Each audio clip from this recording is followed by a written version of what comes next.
We now stand 10 years past the midpoint of a century that has witnessed 4 major wars among great nations. 3 of these involved our own country. Despite these holocausts, America is today the strongest, the most influential, and most productive nation in the world. Understandably proud of this preeminence, we yet realize that America's leadership and prestige depend not merely upon our unmatched material progress, riches, and military strength, but on how we use our power in the interest of world peace and human betterment. Throughout America's adventure in free government, our basic purposes have been to keep the peace, to foster progress in human achievement, and to enhance liberty, dignity, and integrity among peoples and among nations. To strive for less would be unworthy of a free and religious people. Any failure traceable to arrogance or our lack of comprehension or readiness to sacrifice would inflict upon us grievous hurt, both at home and abroad. Progress toward these noble goals is persistently threatened by the conflict now engulfing the world. It commands our whole attention, absorbs our very beings. We face a hostile ideology, global in scope, atheistic in character, ruthless in purpose, and insidious in method. Unhappily, the danger it poses promises to be of indefinite duration. To meet it successfully, there is call for not so much the emotional and transitory sacrifices of crisis, but rather those which enable us to carry forward steadily, surely, and without complaint, the burdens of a prolonged and complex struggle with liberty, the stake. Only thus shall we remain, despite every provocation, on our charted course toward permanent peace and human betterment. Crises there will continue to be. In meeting them, whether foreign or domestic, great or small, there is a recurring temptation to feel that some spectacular and costly action could become the miraculous solution to all current difficulties. A huge increase in newer elements of our defenses, development of unrealistic programs to cure every ill in agriculture, a dramatic expansion in basic and applied research. These and many other possibilities, each possibly promising in itself, may be suggested as the only way to the road we wish to travel. But each proposal must be weighed in the light of a broader consideration, the need to maintain balance in and among national programs.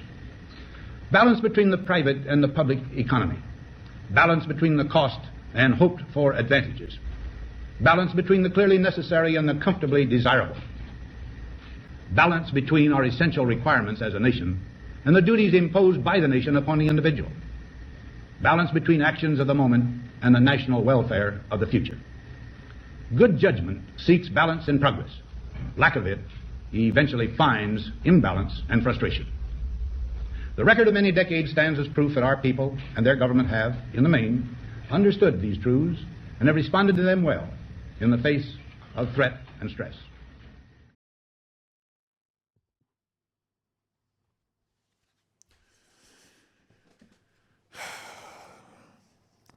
All right.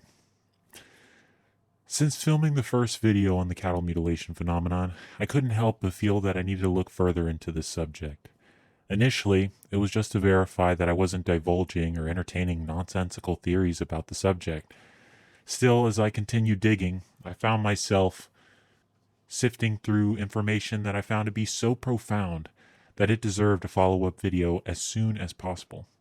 Welcome back to the channel. Originally, I thought I had discussed things in depth enough throughout the previous video, especially as they pertain to the various extraterrestrial theories about UFOs and their connection to the strange cattle mutilations. But by the end of it, we had only just begun to delve into the Dulce Base story and its iceberg.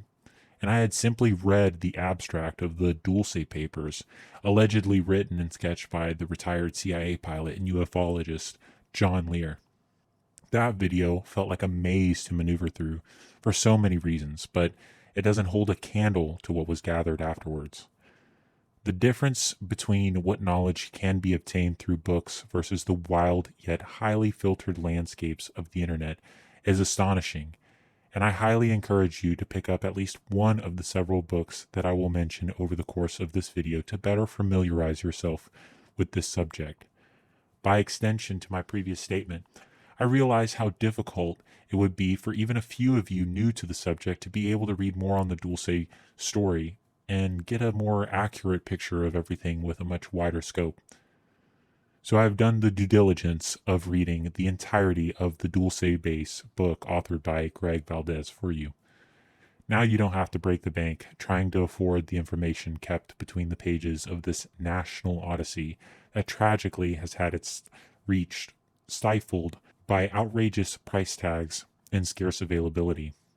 As a quick side note, if Greg Valdez himself or his family ever ends up watching this giant video, then I hope you know that I tried to tell this story the best I could without compromising or diminishing you or your father's work on the subject.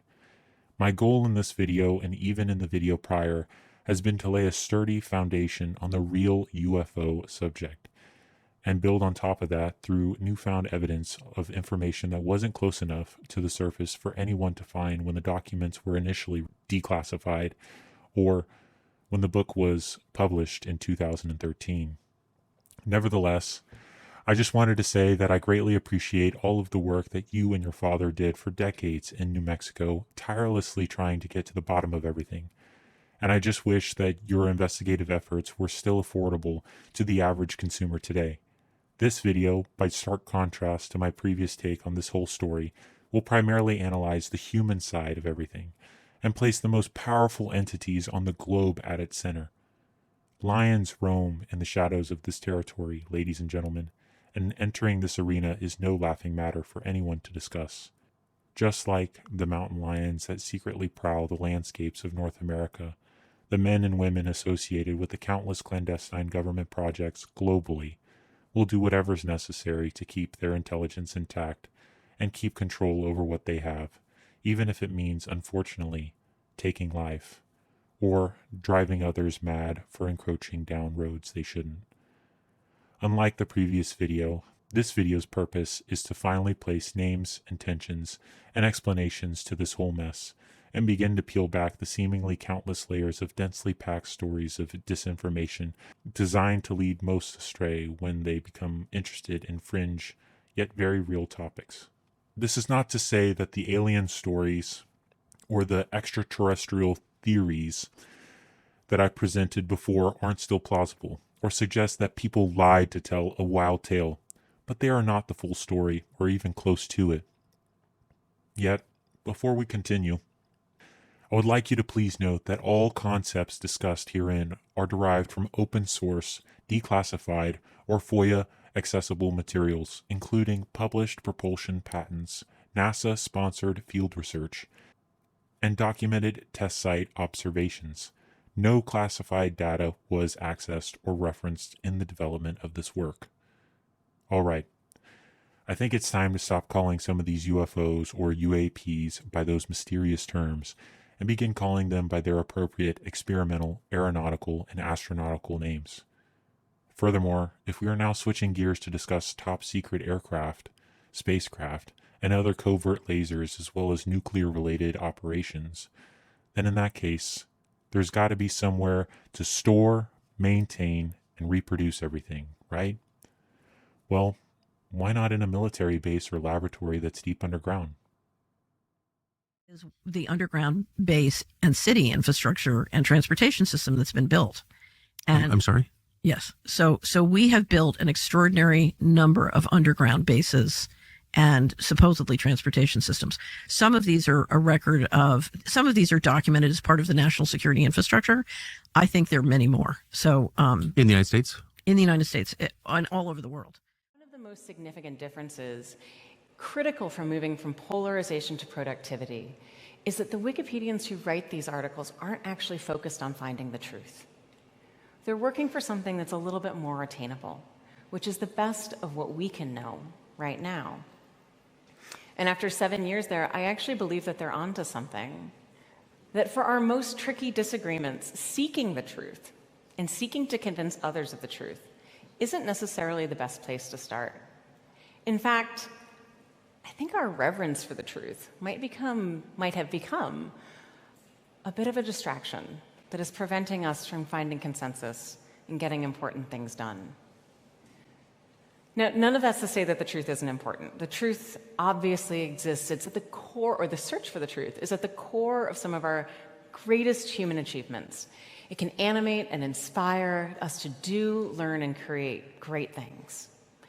But I think in our messy human hearts, we also know that the truth is something of a fickle mistress, and that the beauty of the truth is actually often in the struggle. It's the reason that we have so many sublime chronicles of the human experience, because there are so many different truths to be explored. And so in this spirit, I know that the truth exists for each of you in this room. It also probably exists for the person sitting next to you. But the thing is, the two of you don't necessarily have the same truths. And this is because for many of us, truth is what we make when we merge facts about the world with our beliefs about the world. Each of us has our own truth, and it's probably a good one.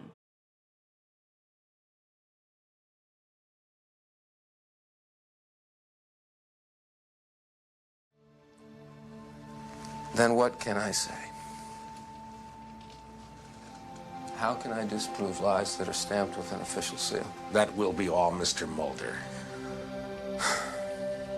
You can deny all the things I've seen, all the things I've discovered, but not for much longer. Because too many others know what's happening out there.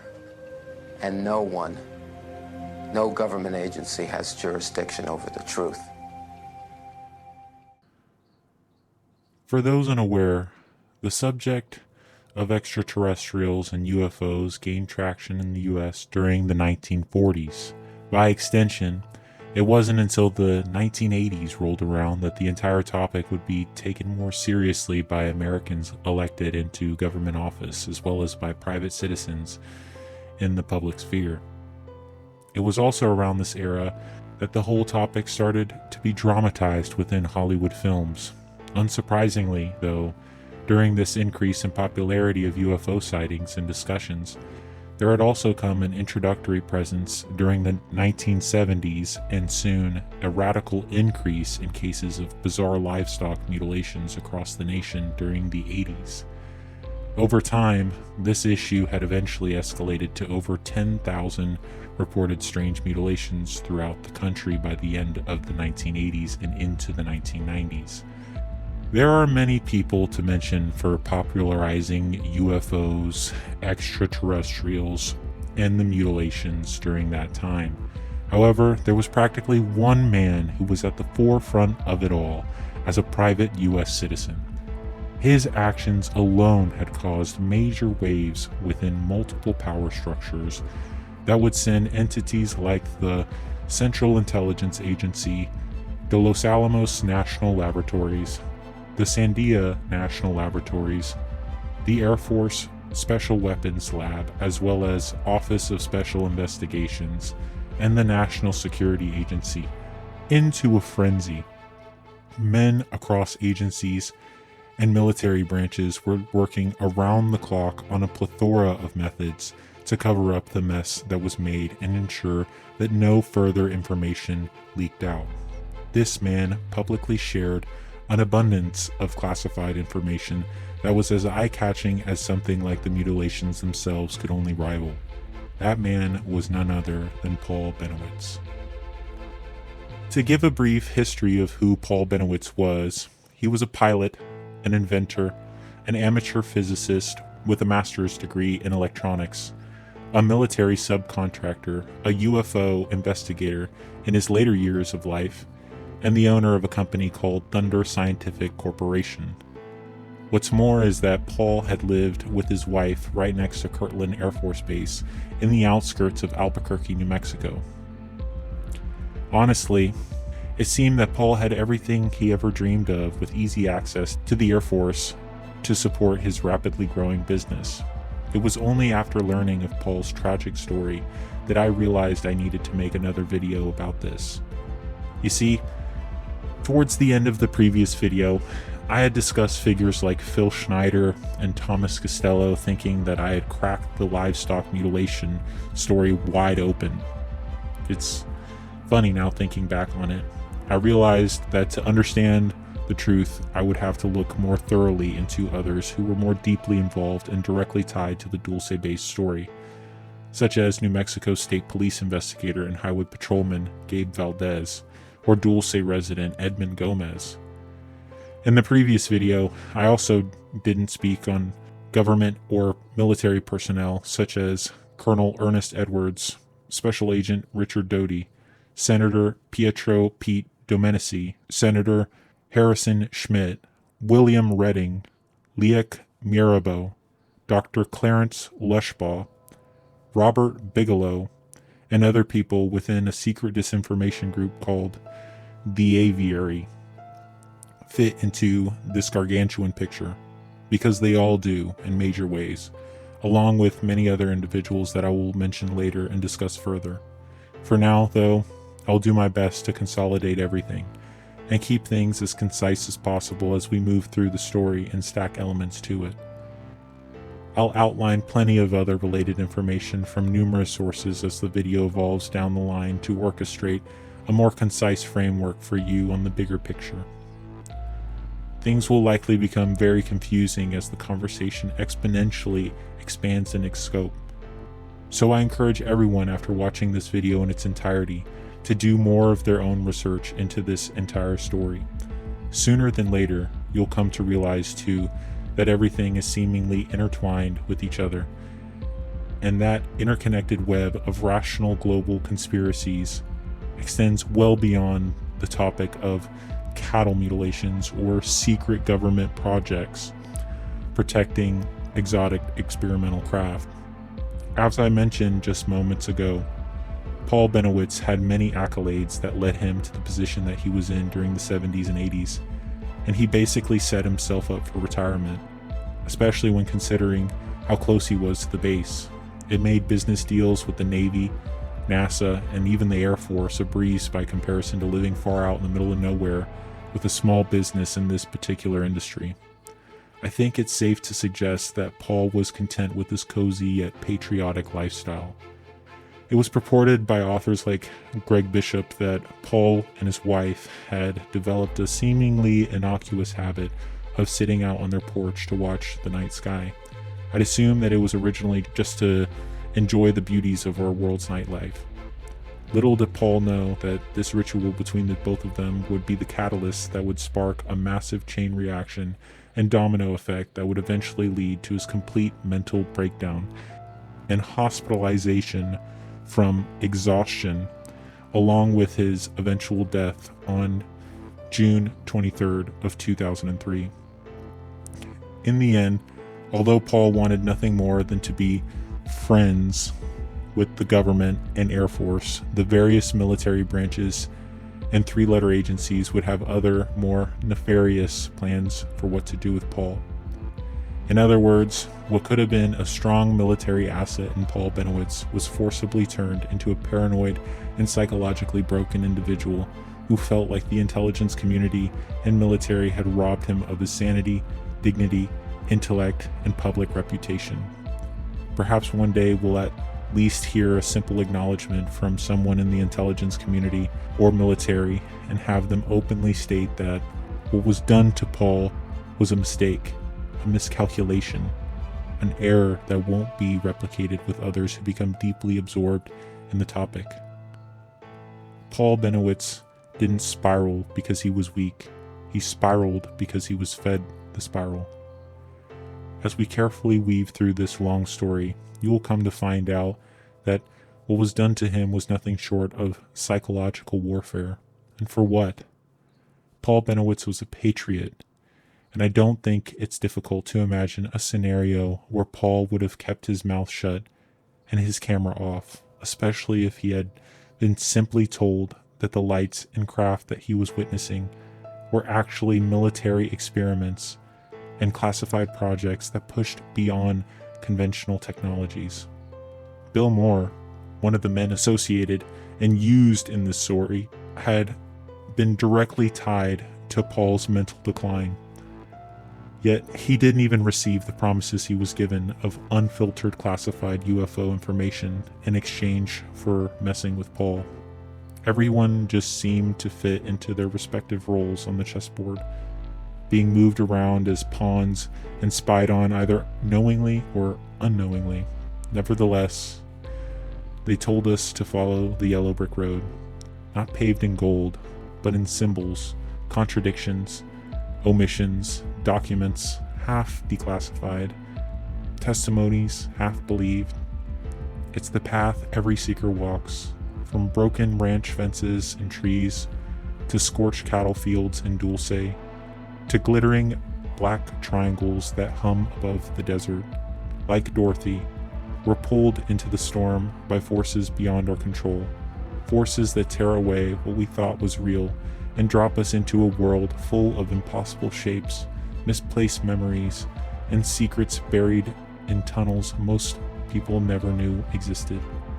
Along the road, we meet others, the Scarecrow, clever, analytical, always reaching for truth, even when his thoughts are scattered by waves and frequencies of disinformation.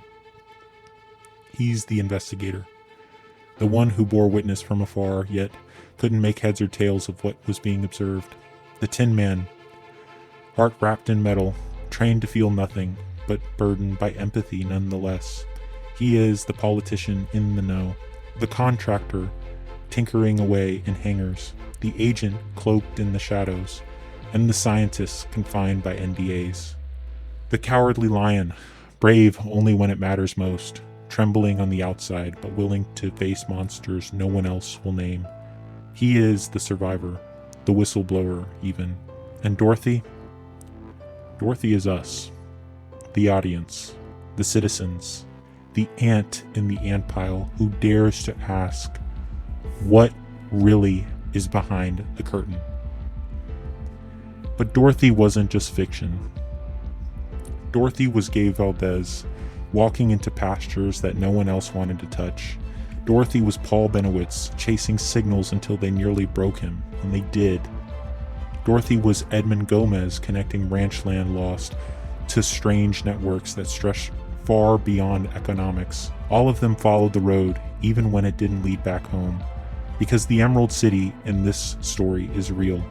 It glows not with magic, but with fission, molten lithium salt, thermonuclear tunneling systems, biometric interfaces, and advanced aerospace far beyond the reach of any civilian runway.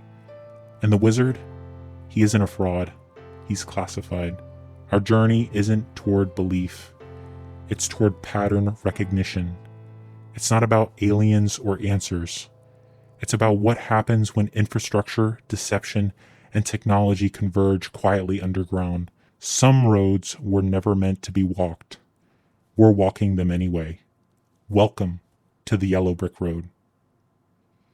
Unsolicited pronouncement on the intelligence community. This was his tweet just a little while ago tonight. You see the scare quotes there. The intelligence briefing on so-called Russian hacking was delayed until Friday. Perhaps more time needed to build a case. Very strange. We're actually told, intelligence sources tell NBC News since this tweet has been posted, that actually this intelligence briefing for the president-elect was always planned for Friday. It hasn't been delayed. But he's taking these shots, this antagonism, this taunting to the intelligence community. You take on the intelligence community, they have 6 ways from Sunday at getting back at you. So even for a practical, supposedly hard-nosed businessman, he's being really dumb to do this. What do you think?